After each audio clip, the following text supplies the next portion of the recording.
Qu'est-ce qui se passe avec les femmes pentecôtistes aujourd'hui? C'est la question que je me pose. La façon dont vous vous êtes éloigné de l'ancienne ligne de conduite, la façon dont vos mères avaient l'habitude de porter de longs cheveux, et aujourd'hui, les femmes pentecôtistes, peinturlurées, comme pour le mardi gras, se coupent les cheveux et portent de petits vêtements courts comme ça.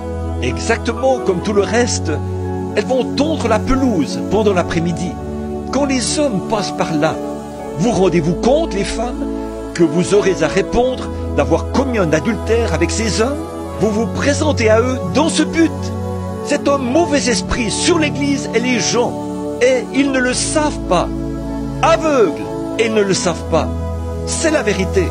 Vous dites peut-être que je n'ai pas le droit de dire cela en tant qu'évangéliste. Eh bien, je dois suivre la conduite du Saint-Esprit. C'est tout ce que je peux dire. Vous, si je vous rencontre au jugement, alors je n'aurai pas à voir votre sang sur mes mains. Éloignez-vous de chaque pouce de terrain qui semble appartenir à Satan. Restez-en éloignés. Partez de là. Peu m'importe combien de vedettes de télévision, vous n'êtes pas une vedette de télévision. Vous êtes une fille de Dieu.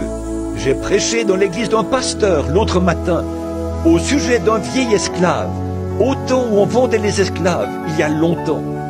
Ils avaient l'habitude de venir là et de les acheter aux enchères. Les gens étaient là, ils sanglotaient, pleuraient à cause de leur patrie, dans laquelle ils ne retourneraient plus jamais. On devait leur donner le fouet. On les achetait comme on achèterait une automobile, pour n'importe quoi. On fixait un prix et on vendait ces êtres humains. Un jour, un acheteur est passé par là, un courtier, dans une grande fonda, une grande plantation plutôt. Et il a dit, « Combien d'esclaves avez-vous à vendre ?» Il a dit, « Eh bien, j'en ai quelques-uns à troquer. » On essayait de faire qu'ils soient plus grands. On prenait ses mères, ses pères.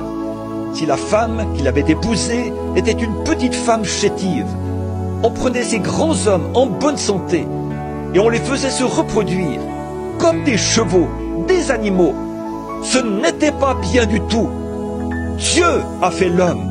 L'homme a fait les esclaves. Ce n'est pas bien dès le départ. Jamais. Dieu ne veut pas qu'un homme soit un esclave. Non, monsieur. Et aucun. Regardez ce qui s'est passé. Et au milieu de tout cela, ce gars a dit, « Eh bien, j'aimerais en acheter quelques-uns. » Il avait remarqué là un jeune gars. On n'avait pas besoin de lui donner le fouet. Il avait le menton relevé, la tête haute, comme un vrai monsieur. Il allait et venait. Et le courtier a dit, « J'aimerais l'acheter. » Il a dit, « Mais il n'est pas à vendre. » Il a dit, « Eh bien, pourquoi ?» Il a dit, « C'est le chef. » Il a dit, « Non, c'est un esclave. » Eh bien, il a dit, « Comment ça? Est-ce que vous le nourrissez mieux que les autres ?» Il a dit, « Non, il mange là-bas, à la cantine, avec les autres. C'est un esclave. » Il a dit, « Qu'est-ce qui le rend si différent des autres ?» Et le chef a dit, « Je me suis moi-même longtemps posé la question, mais un jour, j'ai trouvé. Là-bas, dans sa patrie, son père est le roi de la tribu. Et bien qu'il soit un étranger loin de chez lui, il sait toujours qu'il est le fils d'un roi, et il se comporte comme tel. Si un indigène africain pouvait se rendre compte que son père est un roi, et que, ici, un étranger dans un pays lointain, il pouvait toujours savoir qu'au-delà de la mer, il est le fils d'un roi. Comment devraient se comporter les femmes et les hommes alors que vous êtes des fils et filles de Dieu? Agissez en conséquence. Certainement, comportez-vous bien, nettoyez vos vies et agissez comme des fils et filles de Dieu.